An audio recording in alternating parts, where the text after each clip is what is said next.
This is a shir about the way in which the Torah looks at human logic. I've given this shir before, and I think it's an important thing to think about. I'm going to change or add some illustrations that I don't usually give, so that people have seen it before. There'll be some new material this time. I think that there's a natural assumption that when you get involved in religion, you park your brain at the door. Religion is mystical, mumbo-jumbo, and things don't really make sense, and are supposed to make sense, and the religious texts are confused, and they're not clearly defined, and that's because the people don't care about thinking, and all sorts of terrible anecdotal stories about the way people behave sometimes in the name of religion. And there are certain principles like God is unknowable, and the human soul, which is somehow intimately related to God. In our literature, it's called Chelek Elokam Imal, which literally means a piece of God on high, which just teaches you shouldn't think literally. God is not a salami that you can slice up into slices. I hope that's not news. But it means that the soul participates in some way of the character of God. So if we don't understand God, we probably shouldn't expect to understand the soul. And although the wide consensus of our commentators, maybe it's universal, it's certainly a wide consensus, that all the commandments have reasons, but it's also a consensus that many of them have hidden reasons. And either they're accessible only to a few of the greatest scholars, or maybe only through prophecy, or maybe only when the Messiah comes. So in practical terms, there are definitely going to be things that we're not going to understand. So you put this together, and the attitude becomes, just do what you're told, and to eat what you're supposed to eat, and smile at the right times, and you're in the club. This is dead wrong. This is dead wrong. I'm not speaking for any other religion now. I'm speaking for classical Judaism. The Torah leans on logic all the time. If there were any serious worry that human logic is unreliable, the Torah just couldn't work. I think it's important to see where the Torah leans on logic and what kinds of logic the Torah requires us to trust. And then maybe we'll have a chance to see where there are limits, because there definitely are limits, but it isn't nearly the kind of limits that I think that people assume. First of all, as many know, hopefully from personal experience, the Torah is a vast legal tradition. The 5 books of Moses, a large portion of it is legislation. And it can be demonstrated that the oral tradition, listen carefully, preceded the written Torah, didn't come afterwards. It's not a commentary in the written Torah. It preceded it by almost 40 years. So there was a lot more information available to that generation, which had to learn the Torah the first time, than is just recorded in the text. To learn, to master this body of information, to understand it, to reconcile apparent contradictions, to define the key concepts, to organize the basic principles is a gigantic intellectual undertaking. So, if there's a serious doubt that human beings' minds don't accord to reality, that they don't grasp something objective, that we're hopelessly biased, hopelessly prejudiced, hopelessly subjective, then the tradition would be shooting itself in the foot.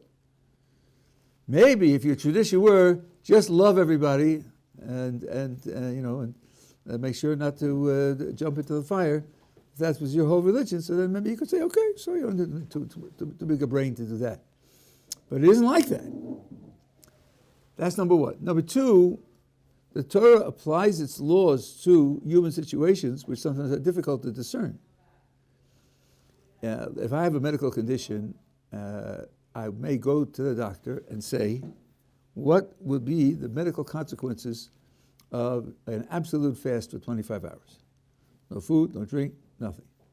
So he'll give me a list of what medical science knows about the consequences of that test. Then I go to the rabbi and say, listen, shall I fast Yom Kippur or not? he'll make his decision on the basis of what the doctor tells him are the probable consequences of my fasting that way. If we weren't capable of analyzing the world and understanding it and making predictions, we would not be able to apply that halacha. And so it is with many, many areas of life. So the Torah must be crediting us with the ability to understand the world, not infallibly.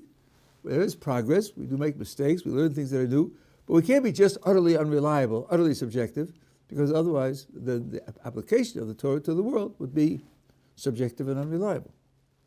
And there are two key areas where the Torah actually requires us to rely on human logic. Then there are descriptions of God. We know something about God, some things about God, because he told us. But if he told us, he expects us to understand. And some of the things that he told us need careful thinking to be understood. And I want to just insert a short footnote here. You sometimes hear people say, well, you don't know what God thinks of good and justice and meaning and truth and validity and life and so forth and so on. You can't judge what he does or judge what he says because you certainly don't understand things the way God understands things. That's got to be largely wrong. God wrote us a book. We're not getting a sneak peek into God's private diary. He wrote the book for us. He didn't write it as a mantra. Recite these syllables, close your eyes, close your mind, close your ears, and just say the words, and you'll go to heaven. No, he wrote the book to communicate to us. If Hashem says, Tamu ki tov Hashem, taste and see, roughly, that God is good, it can't be that good is butterflies or quantum mechanics or, sandstorms or something I couldn't imagine, because then he wouldn't be communicating with me when he said that we should investigate to see that God is good. I must have some reliable grasp of the concept of good in order to do what that verse tells me to do. It doesn't mean my grasp is perfect. It doesn't mean that there aren't unanswered questions or controversies on certain areas, but it can't be a blank. So the refuge that some people take when they get into intellectual trouble is, well, who knows what God meant by that? That's a false refuge, because he's communicating to us. He's crediting us with the ability to understand. Now, I want to give you two examples of things that he told us about himself and show you where logic is needed to understand them. One is that there are various divine attributes. I'm doing a partial job now. There are lots of other things to say, and some of this has to be reinterpreted, but you can't do everything all at once. There are certain divine attributes, and they all are part of the way God deals with the world. That's accurate. And among them, there are two very important ones. One is chesed, which is loving kindness, and the other is gvura or din, meaning strict justice. Now, when you think about it, those two characteristics contradict one another. What does it mean to do something out of loving kindness? And what does it mean to do something out of strict justice? And could it possibly be that in one transaction, it is both justice and loving kindness? Well, let's see. If I hire someone to do a job for me, we sign a contract, and he's done the work, and I pay him his salary, that's justice. I owe him the money. If I don't pay him the money, then I'm victimizing him. I'm treating him unjustly. But for that very reason, the money that I pay him isn't a gift. It isn't an act of kindness. I'm certainly not showing my love for him. He worked and I owe him the money, so I'm paying it to him. On the other hand, if I want to give someone a gift to show my love to the person, I have to give him something which he has not earned, has not worked for, does not deserve, isn't his by right. Because if it were, it wouldn't show that I love him. It would just show that I'm doing what justice requires. So you start with the perception that God has both of these attributes and they contradict one another. So the easy thing to say is, well, sometimes one is used, sometimes the other is used, and there are reasons why that God has for choosing how to use them, in what order, and what sequence, or what frequency. But the Jewish tradition says more than that. It says that God's qualities are related to one another. And in particular, it is loving kindness, the attribute of loving kindness, that gives birth to the attribute of justice. That's much harder to understand because they are opposites. They absolutely contradict one another. Now, you sometimes have this in families where the children turn out very different from the parents. We're talking about abstract principles now. Give birth for an abstract principle is something like logically imply. If you have a proposition P that logically implies a Q that contradicts it, you're in trouble. Usually that means that P has got to be false. If P implies not P, in logic that means P is false. So something's going wrong. So the question will be, how is it possible that loving kindness should give birth to strict justice when there are contradictory principles? This is a straightforward intellectual problem. If you haven't got an answer to this, you don't understand the description that we're given of how God operates. And the answer that's given both in the Kabbalistic sources and in the philosophical sources, and by the way, just as a footnote, what does the word Kabbalah mean in Jewish vocabulary? Receive or accept. It doesn't mean mysticism, gobbledygook, incense and vodka and dancing around the campfire. Kabbalah means received wisdom. Wisdom has been passed down. It means tradition. The answer is given as this. We have laws of charity. And Maimonides distinguishes 8 different levels of charity, from the least effective and genuine to the most.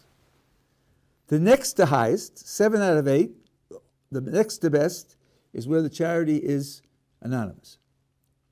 Not the giver doesn't know the receiver doesn't know the giver.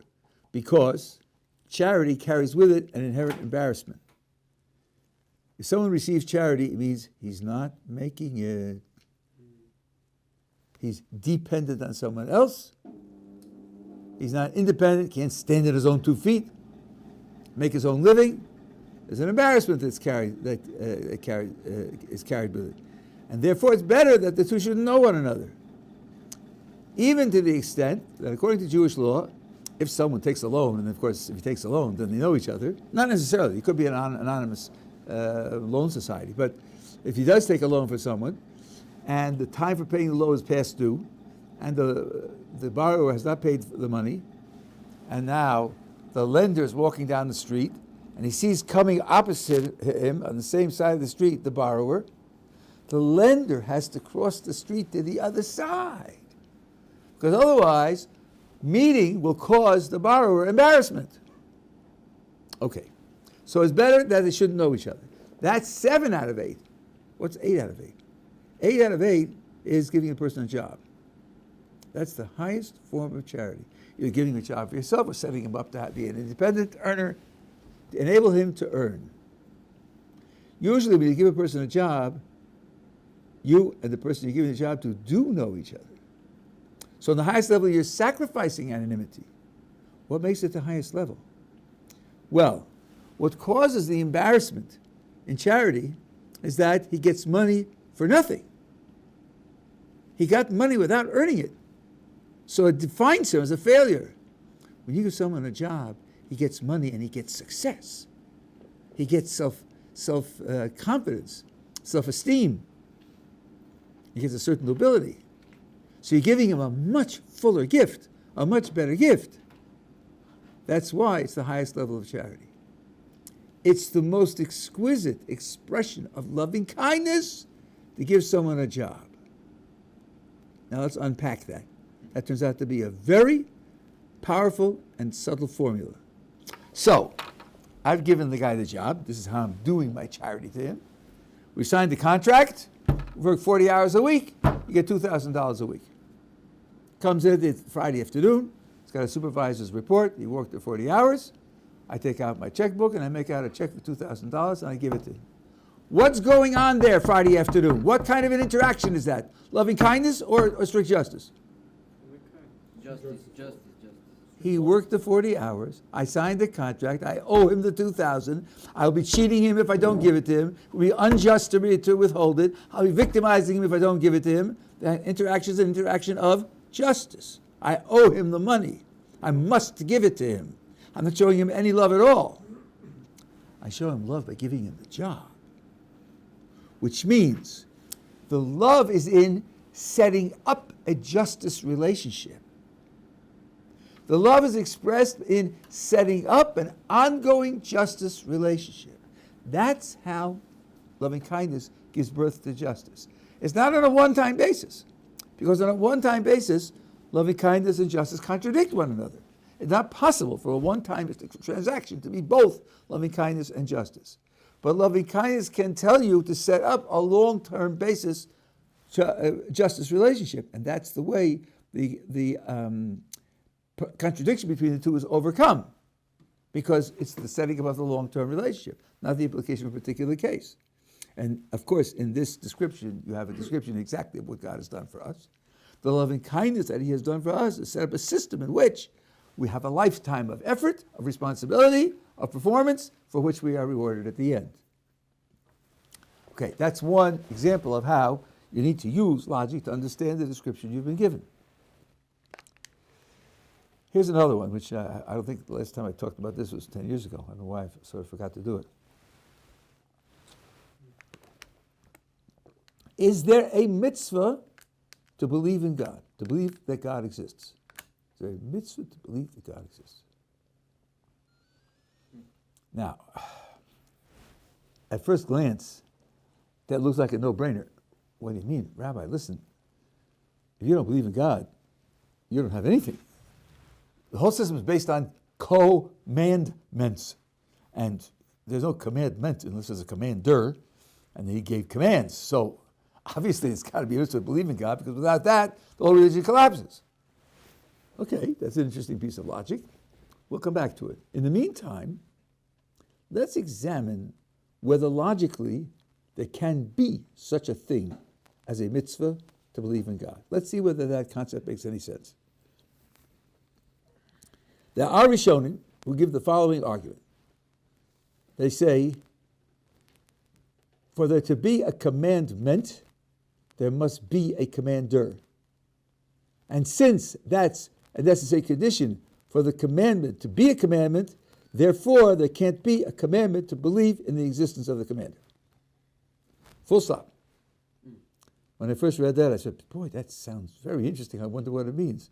Like, it sounds convincing, but because you can't, because it's a presupposition, so I worked on it. I like things to be clear with small steps where each step is obvious. And this is what the Rishonim mean. I'm quite convinced this is what they mean. Let's try it out. Let's try out the idea of a mitzvah, a commandment to believe in the existence of God, the commander. And let's start by asking, would it be possible to deliberately disobey that commandment? To deliberately disobey a commandment to believe in the existence of God. Well, what does it mean to deliberately disobey a command?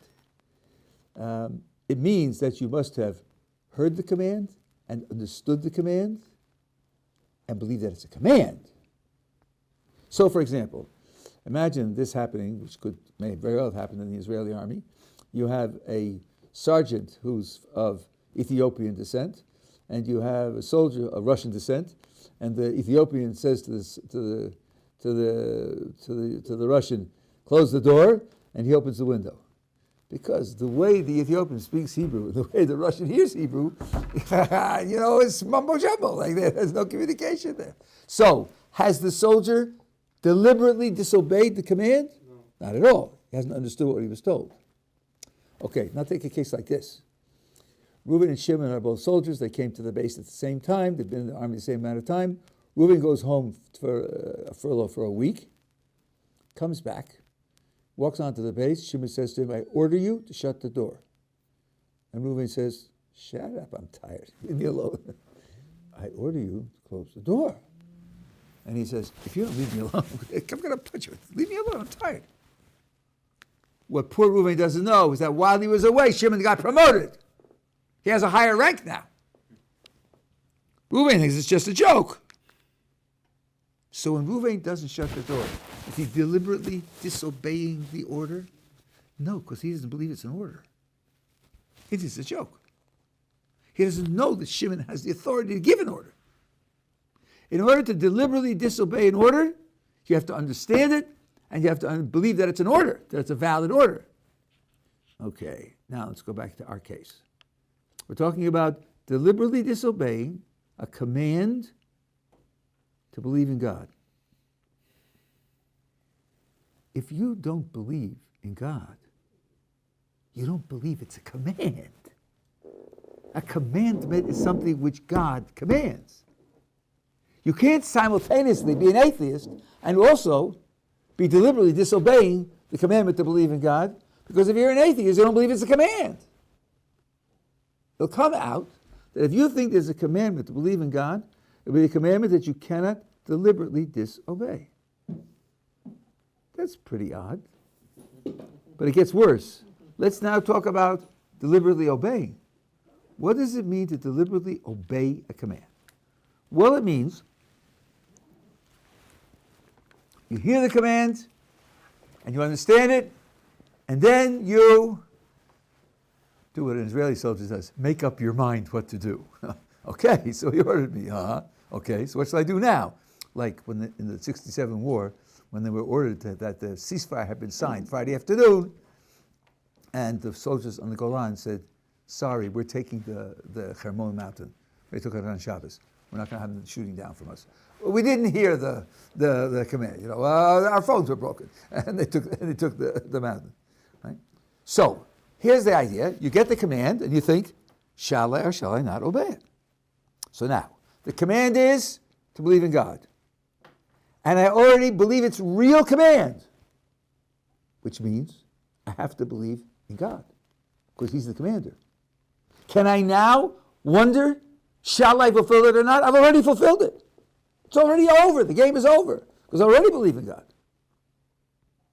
Comes out that to imagine a command to believe in God would mean imagining a command that can't be deliberately obeyed and can't be deliberately disobeyed.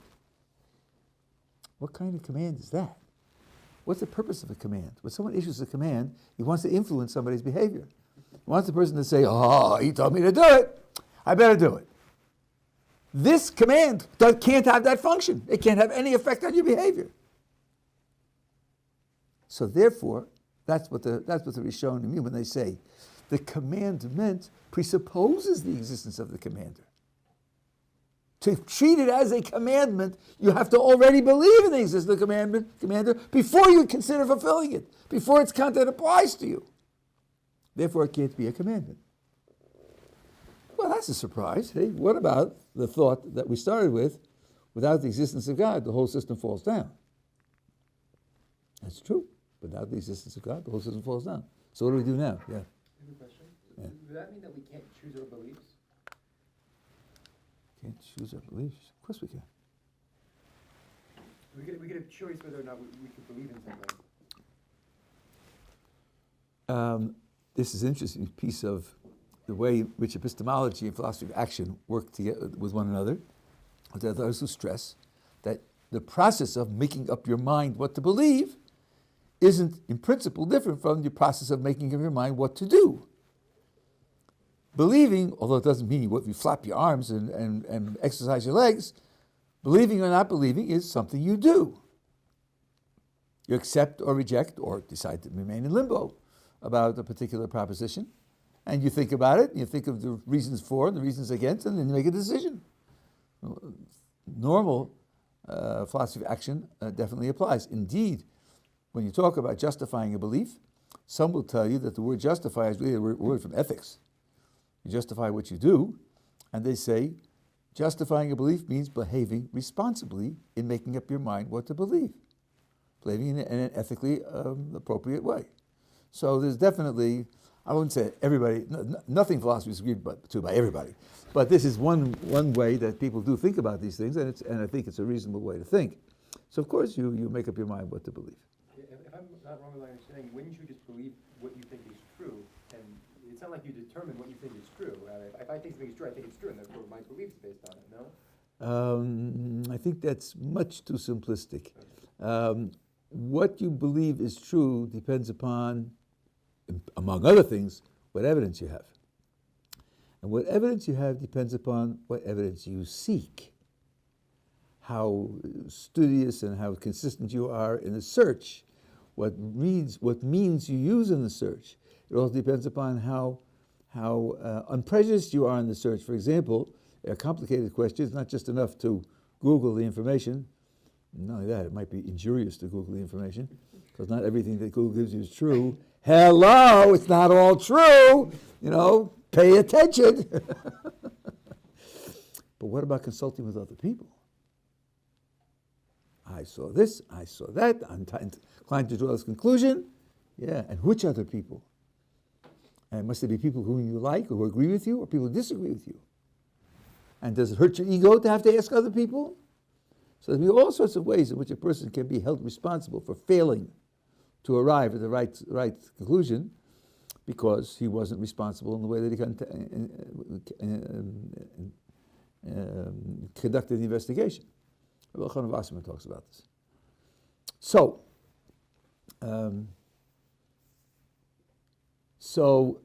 what do we do now about if there can't be a commandment to believe in the existence of God? How then does the whole system stand up? And the answer is that now here comes the surprise, there are responsibilities that you have that stand outside the Torah.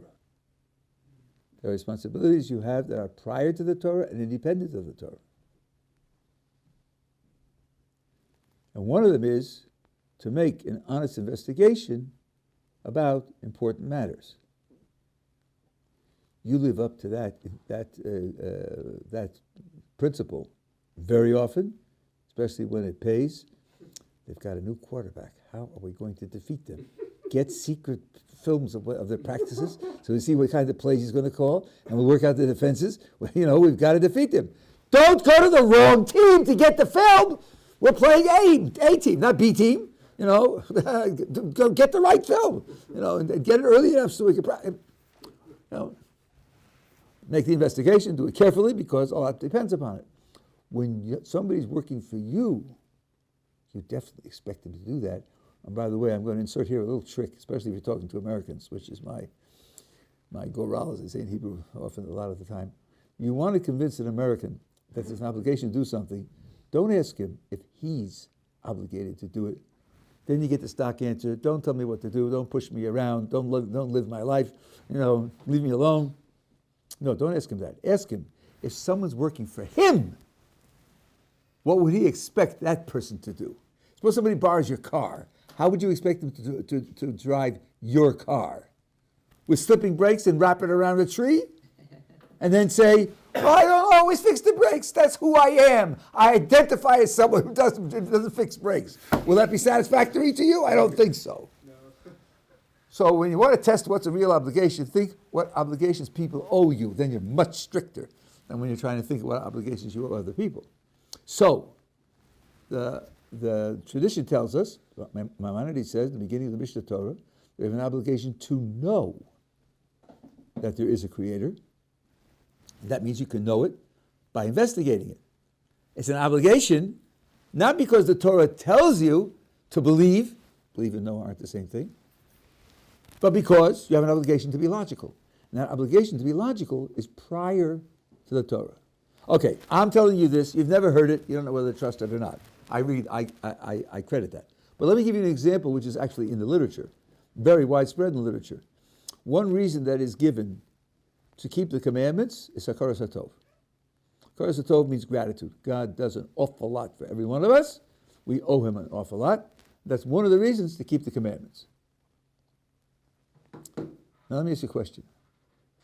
If gratitude for his loving kindness is a reason for keeping the commandments, what is it that is the basis for the obligation of gratitude? Where does the obligation of gratitude come from? In particular, is it possible that the obligation for gratitude is a mitzvah in the Torah, and that's why I have to show gratitude? Think about it. Gratitude is being used as a reason for keeping the mitzvahs of the Torah. When I'm considering this question, where am I standing? I'm standing outside. Here are all the mitzvahs of the Torah. Shall I sign on or shall I not sign on? Someone says, I've got a reason for you to sign on. Gratitude. And I ask him, oh, gratitude. Who says gratitude is important? He says, the system does. Wouldn't I say, excuse me, you're using the system to justify itself? I should obey the system because of the system? That's not logical. I'm standing outside. I'm sitting whether to sign on or not. I haven't signed on yet. You can't tell me that the reason I have to sign on is because the system says I have to sign on.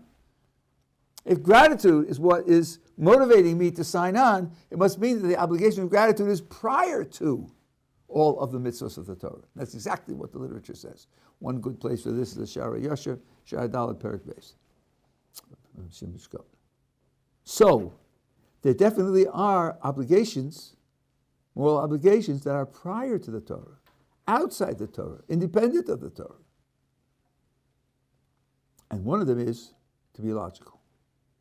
And if logic can be the source of the belief in the Creator, then you're obligated to use it. That's very important. That's very important. Talking about where the system relies on logic, this would mean that the system relies on logic for the first most important premise of the entire system. If you had thought that we couldn't trust our logic, that would mean the whole system wouldn't have a foundation. That's a very dramatic case of where the Torah definitely gives credence to the reliability of human logic. You want to say something? You ask a question? If we know that the Torah requires, we need to know how to read in order to read the Torah, and we can't be completely dumb in order to read the Torah either. So those things come in concurrent with all the other mitzvahs. So wouldn't it be that gratitude, chesed, all these things, they just come concurrent with the Torah? Why do we need to have a raya from them b'chal? I don't know who the we is. This is what the question that the Rishonim, the Chovos Levavos talks about this, is talking about having a reason for performing the commandments. Maybe you don't need a reason. Maybe your training and your identification is already so set that the idea of having a reason for that is sort of like a reason for caring about your parents or a reason for taking medicine. I don't know. But that's the question they're raising. Imagine that I want to point out that there is a reason, something that you could offer to someone who is asking, or a critic, or a skeptic, and say, listen, we don't do it blindly. We don't do it just because we're trained to do it. We do it because there's a moral obligation to do it. We're obligated to do it, which would mean, this may be a little bit helpful because it's not something everybody appreciates. It means that a Jew who eats a cheeseburger is a criminal, a moral criminal. A moral criminal. It's a moral wrong to eat cheeseburgers because there's a moral reason to keep all the commandments, because there's a debt of gratitude. A debt of gratitude is a moral debt. A person who doesn't pay his debts is someone who's a cheat, and it means that what sometimes are called the ritual commandments, all of them are morally validated because there's a moral reason to keep all the commandments. That isn't something which people find obvious, but it's true. I mean, certainly don't find it obvious because I was brought up Reform and they denied it. Yeah. There's a previous point you mentioned before about whether or not if there's a commandment to believe in God, and what I was confused by is that the examples that were given, and maybe you addressed this further, but it seemed to be that it's impossible to deliberately go against that if there was such a commandment. But couldn't there still be a commandment in the sense that you should, you mentioned before, try to seek God or try to find out whether or not try to know His existence? Okay, so I hinted at that when I said believing and knowing are two different things. Yeah. That's why, I'll fill in just a little bit of background here. In the Sefer Mitzvahs, You could enhance this question. Let's say last week's parsha, they saw Hashem. Al Kriyas Yavseh. They have a choice of believing they saw. okay, that's another good point. That's another. The Rambam talks about that in the Gemara. He talks about it in terms of Har Sinai. He talks about something else. But okay, that's a separate point. Let's just.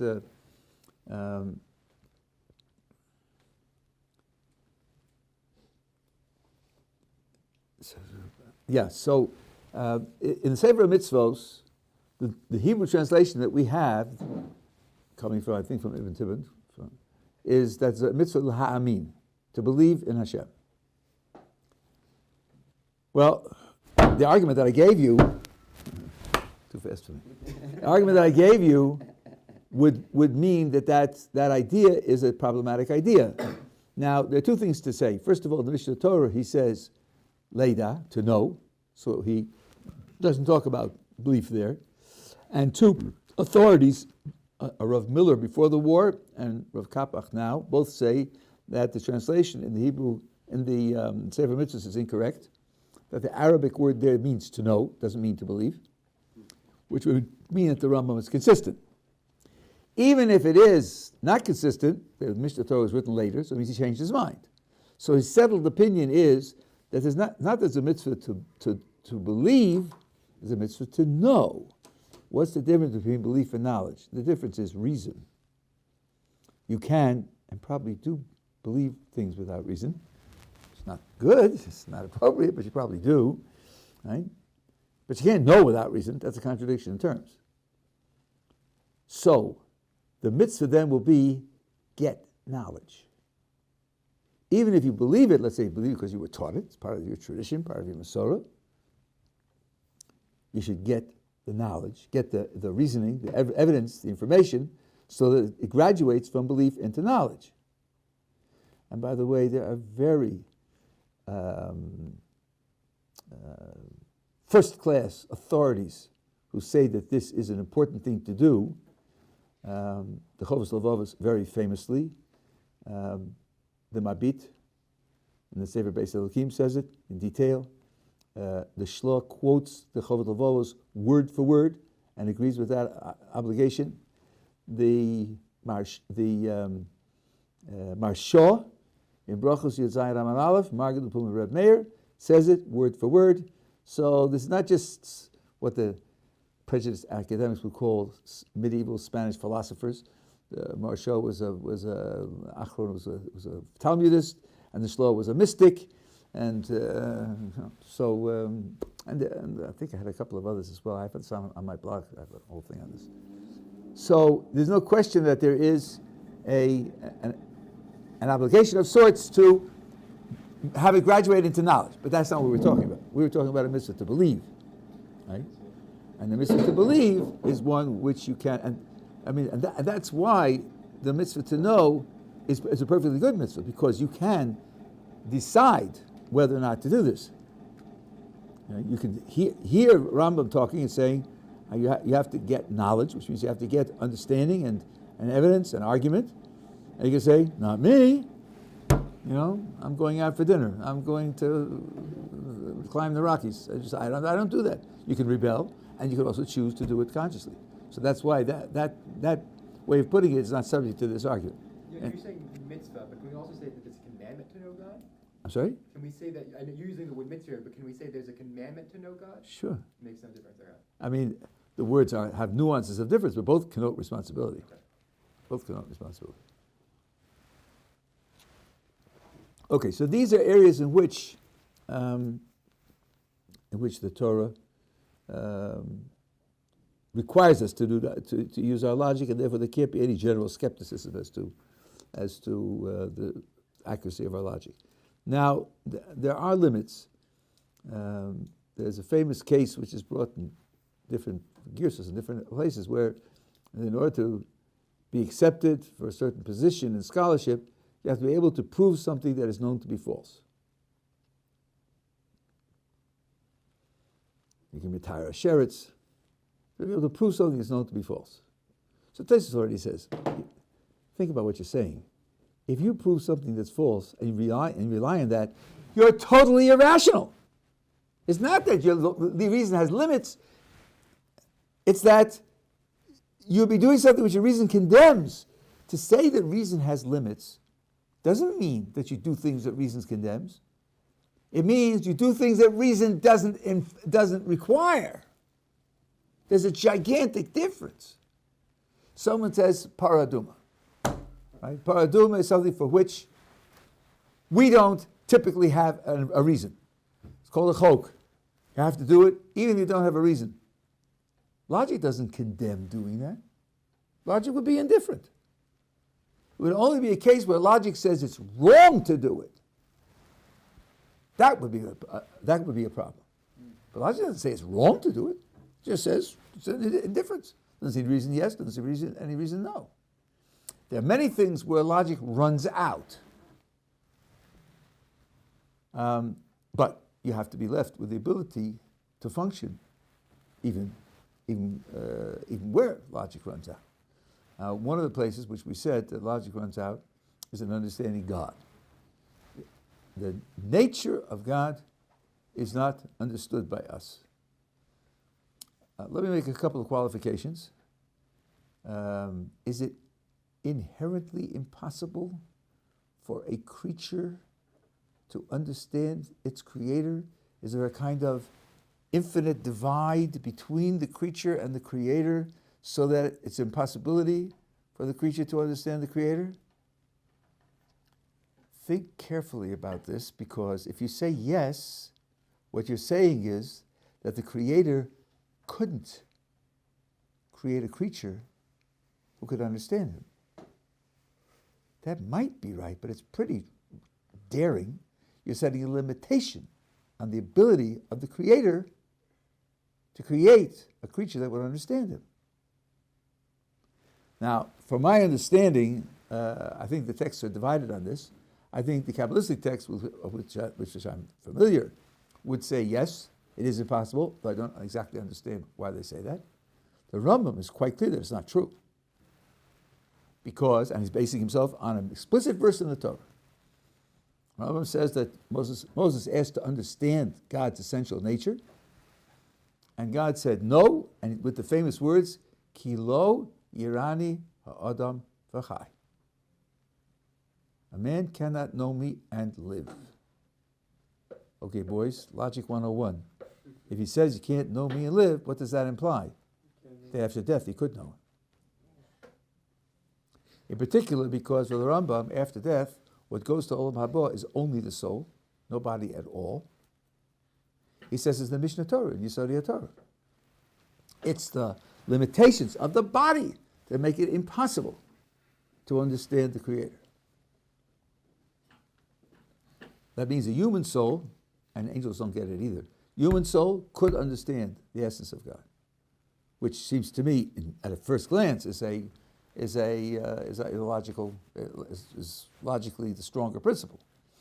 So that means that it isn't that God's nature is impossible to be understood, is that we're in a condition where we can't understand it. But then we have to live without it. Temporarily, we have to live without it. Our active lives of free will and choosing and facing challenges, we have to live without that. So that's a place where we have to recognize that we're being told that our logic is inadequate. Take the paraduma as a paradigm example of a chok.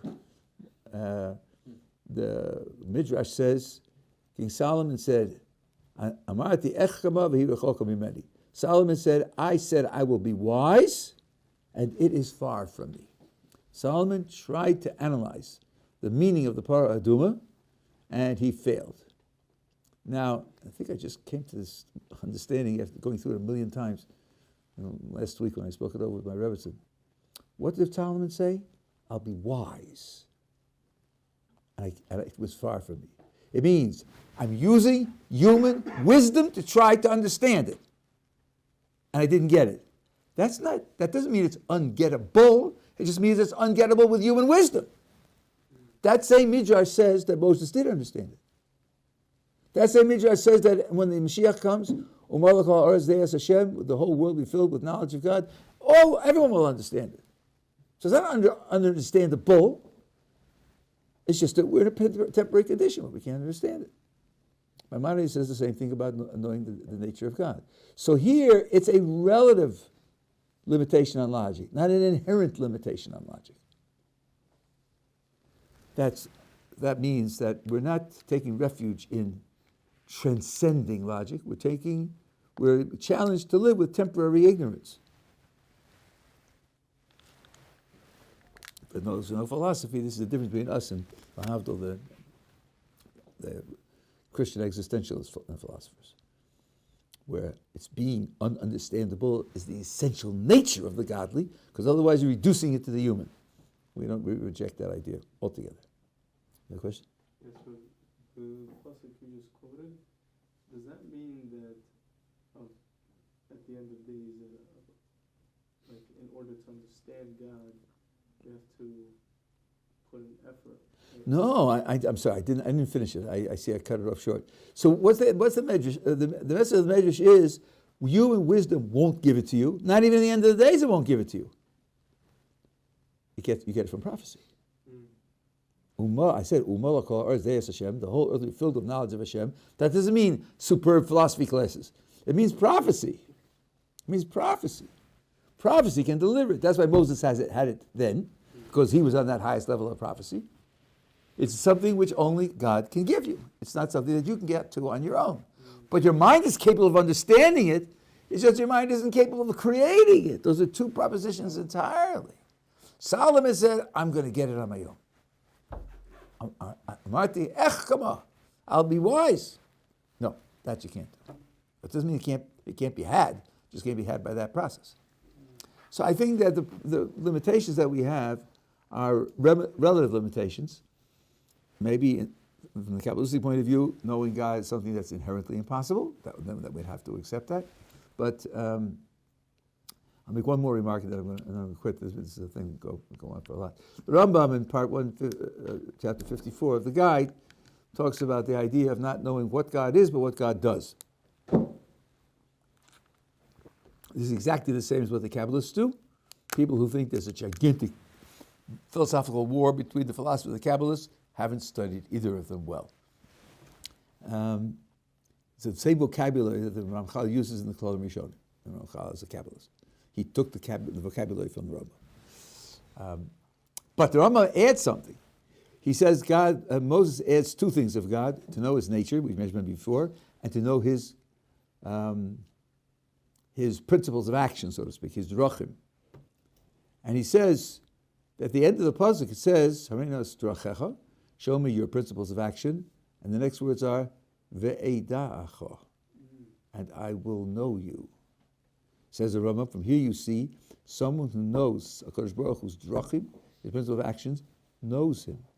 Not all of him, not the essence of him. True, there are limitations, but it's not zero either. Some knowledge of him you can have. The verse testifies to that. You're going to say, this is knowledge 1, this is knowledge 2, knowledge prime, knowledge double prime. Okay, you make distinctions, all that's fine and good. But the word knowledge is used. So we have to take it seriously. So some knowledge of God we can have, just not knowledge of his transcendent essence. That we can't have. Amitas himatzo, the way the Rambam writes it sometimes. Yeah. So is it that the nature of God is illogical, as in it's incomprehensible while we're alive, or rather that we just can't figure it out with reason alone? Well, according to the Rambam, that's a nice question. It's like I can't figure out what a square circle is. Yeah. I think it's incomprehensible. As opposed to, if you told me a commandment, I can't figure out the reason. But look, I saw this in a paper in the APQ a million years ago. AP what? American Philosophical Quarterly. Oh. Imagine you have numbers. What do you use numbers for? For counting things. How many of these? How many of those? Right? Okay, 1, 16, 32, 144. What about -3? The first reaction is, what? -3? You can't have minus 3 apples, can you? Minus 1, minus 2, minus 3, here they are. Putting a minus in front of it just contradicts what numbers are for. The contradicts what numbers are about, right? So it's just nonsense, right? They would think of a negative number the way we think of I, square root of minus 1, right? Now, we have a use for minus numbers, right? What we discovered is, of course, you don't use minus numbers for counting things. You don't do that.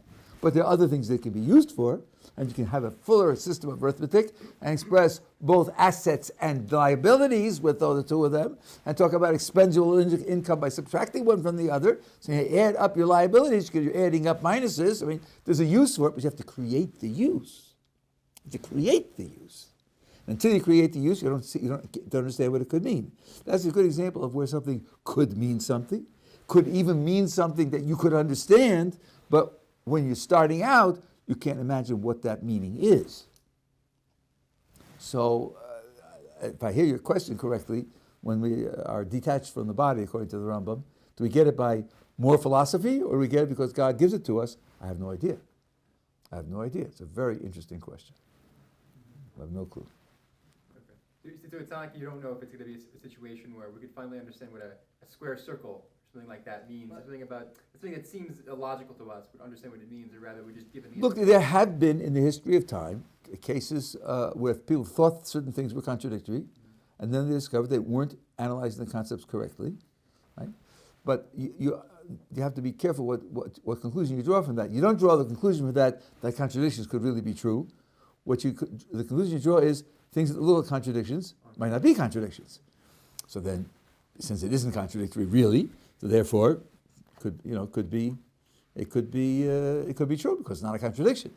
Something that is genuine. Someone says, say, there aren't any genuine contradictions? If so, I don't think it would bother anybody. The idea of something absolutely contradicts something else was just an illusion. We don't understand how our concepts work. That could happen also. Wouldn't be no problem. The proposition that contradictions aren't true still remains correct. Would be an example that you mentioned of something that we thought was a contradiction, but isn't an actual contradiction?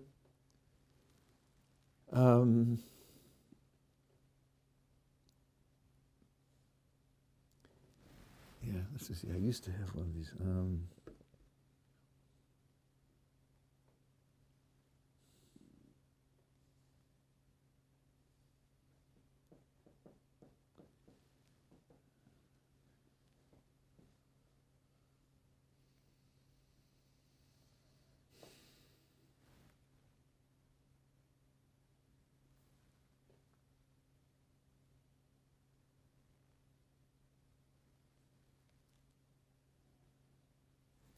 You could use spherical geometry, but it's not completely exact. Well,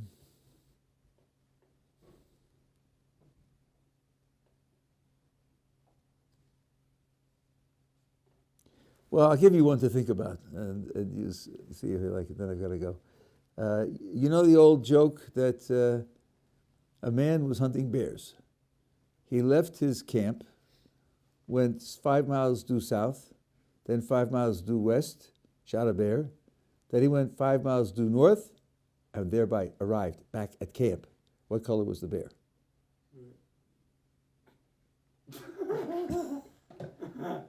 Let's try this again, boys and girls. He went 5 miles due south, 5 miles due west, 5 miles due north. Hello! And he ended up back at camp. Down, cross, up, and he ended up back at camp. Yeah, he did. And then what color was the bear? Well, where can you do that? Where can you go due south, due west, due north, and end up back where you started from? The North Pole. The North Pole, right? Because if you go due south, when you go due west, you're going on the curve, right? And then when you go due north, you're going back up to the North Pole, right? So the bear was white, right? Oh, okay. Right, now, here's the question. Is there anywhere else on the Earth's surface where you could do the same thing? South Pole. You can't go south from the South Pole, boys and girls. Try again. Anywhere else where you can go 5 miles due south, 5 miles due west, 5 miles due north, and end up where you started from. I think with the invert, yeah, you can't go. I understand. Okay? Does sound like it's going to be problematic, right? There's an uncountable infinity of places on the globe where you can do that. Meaning the earth. There are places where you can go due south, due west, due north, and end up where you started from. Think about it.